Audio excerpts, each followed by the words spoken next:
I went out yesterday to the children event thing that they do here, and so we went in there, and I was going in there. I was like, we bought the tickets online already. So I got there. I said, oh, we've already got the ticket for 5 people. I said, yeah, that's fine. So they gave me the bands. First of all, they gave me the bands. So I looked at the band. I was like, is this a premium ticket? We bought the premium ticket because so that the kids are allowed to do all the activities with the premium ticket. He said, no, I didn't check it. But so I said, but I just showed you the ticket that I bought. Like, it's like the minimum thing you could do, like, is to look at the ticket at least what someone's bought. Anyways, they put this band on. So they have to now remove all the bands and put another band on. So automatically they're already annoyed because obviously that can't be sold anymore. Yeah. So once they put that on, that was the first, hurdle. That was the first hiccup. So I said to them, because in my head, I've already thought about this. Like, automatically my head process is like, okay, there's 5 of us. My sister's going to come later. One of my sisters going to come later. So I said, okay, give me this last ticket. When she comes, it's easier for her to just ring me. I'll come outside and give her the ticket and come in. They said, nah, that's not their policy. When I've already paid for the ticket. So imagine you've already paid for a ticket. The story gets a bit mad. So imagine you already paid for a ticket, yeah? In my head, it's like, you've already seen the confirmation. The money's been paid. You've received the money. The ticket, if I lose it, that's my responsibility. Anyway, so we're going on. It's been like about 2 hours. My sister's stuck in traffic. She's like complaining. She eventually gets there. So I'm like, when you get there, before we went in, they said we should write our name so that when she comes, she just calls the name, right? So I said, okay, fair enough. So my sister wrote the name. I wrote an email just in case. So we go in there. My sister's turned up now. She walked into the building. She said, where are you? I said, yeah, just call your name at the front. They'll let you in. They'll give you the premium ticket. Bro, she's like, she walks in. She's a bit annoyed. So I'm like, what's going on? So I looked at her wrist. She's got a pink band on. It's like, wait, hold on. Why have you got a pink band on? You're supposed to have a premium as a green. So she was like, I just paid an extra 8K. What? I was like, what? You paid an extra 8,000. She's like, yeah. They won't let me in because they said there was no name when I called the name. And my phone was running out of battery, so I couldn't get in contact with you earlier enough. So I was like, what? So I said, okay, no, come back with me. That's wrong. Bro, I go back to the same people that gave me the band, that served me in, yeah? She's like, what name did you put? So I said, my sister wrote her name by herself. So I gave her the full name, Sarah, the surname. She's like, that name, it's not in my records. So I asked her questions like, wait, did you see me like walk in or not? Or like, am I a new person walking in? She's like, no, I saw you walk in. So do you believe that I'm just making this up? For what purpose? Like, anyway, this girl was so adamant that she was. Do you know why? Let me tell you why that is. And this is the problem with most businesses in Nigeria. The reason why that is because it's not her business. Okay.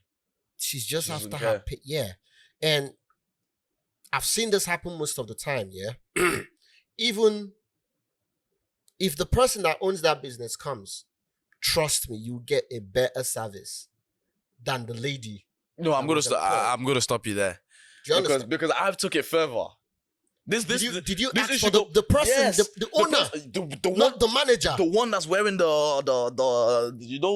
owners always wearing the that's traditional the supervisor. They don't even listen, yeah? First of all, that establishment you went to, yeah, I know the name, I just don't want to call it. Yeah. That establishment you went to. Nah, blast them out there, bro. Blast them out. I don't even think it's run by Nigerians. Oh, for real? Yeah, when they opened it, it was all white people. Okay. I don't think it's run by Nigeria. Yeah, because a certain sector of the thing is run properly. Yeah, you to have, that's $1 million establishment. It's not just, yeah, bro, I know how much the land is there. I know how much to buy the land. Right? So it's not even the guy you think, that's the supervisor. Okay. He might not even be the manager. Yeah. But those people, they honestly don't care, and they pride in their ignorance. Yeah, this is the point I'm getting to. So after I said to her, like, what, I went back. So I'm a bit annoyed now because, like, we already paid for a ticket. You can't tell me I paid for a premium ticket, and you're telling me now you don't know the name. Anyway, so I went back. So I just stayed out of it. So I went back to call my sister who actually wrote her name. Yeah. So she comes out with my other sister to say, I'm the one who wrote the name. Let me look at the book. Bro, the moment my sister got there, literally, all she did was just turn the page and the name was there. And rather than this girl, like, usually, like, if you've messed up, yeah, you'll basically say, oh, you know what, sorry, I didn't look properly, or like, you know what, apologies, what we're gonna do, I'm trying to rectify the situation as soon as possible. She was still trying to make a point, like, nah, but when I was trying to think it, I didn't know you walked away. My sister's like, what are you talking about? Like, I wrote my name before I left, and that's why I came back. But rather than, it's just that simplicity of like, you know, you've messed up, yeah, which is fair enough. Like, yeah, it happens, mistake happens, but you're not trying to rectify the mistake. You're not even trying to acknowledge the fact that, you know, you're almost saying to us that we have no right to be. That's the pride, and that's the problem. And that's the problem. Most of the people I meet, yeah, they are very, very, very ignorant. And honestly, this is one of the things that gets me, especially in Nigeria. I tell people, you don't know how bad Nigeria is until you travel, bro. I used to think Nigeria was, bro. The first time I went to the UK, the first time I left the country was the UK I went to, many years ago. I thought living in Nigeria was normal. They take lights, normal thing. NEPA will bring lights. Road is bad, pothole, normal thing. You understand? But what was the first thing I said to you when I first came? Like, after how many years? I said, there ain't no lines on the road. My guy came back and he was like, bro, no lanes. Nobody gets it. I said, the lane is in your brain. You have to follow the lane in your head. But you see, the point I'm making here is you don't know how bad Nigeria is until you leave Nigeria. It is when you leave Nigeria and you come back that there is this genuine anger. Bruh. Because not just in the infrastructure, but the people. Yeah. So you are in another man's land, you respect the queue. Thank you. You respect it. But when you come back to Nigeria, you want to jump the queue. Thank you. And you want to fight. Thank you. Right? You're somewhere in the UK and they tell you how much is this, and the person says let's £200. Like, you don't even get to argue with the person. Thank you. Oh man, it's too much.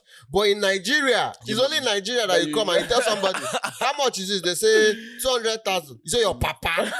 They're mad. Like, they insult the person. Trust me on the whole thing. Like, it's bruh.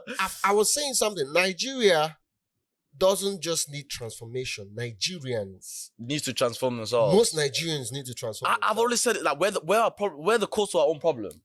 And do you know what's crazy? Everyone blames the government.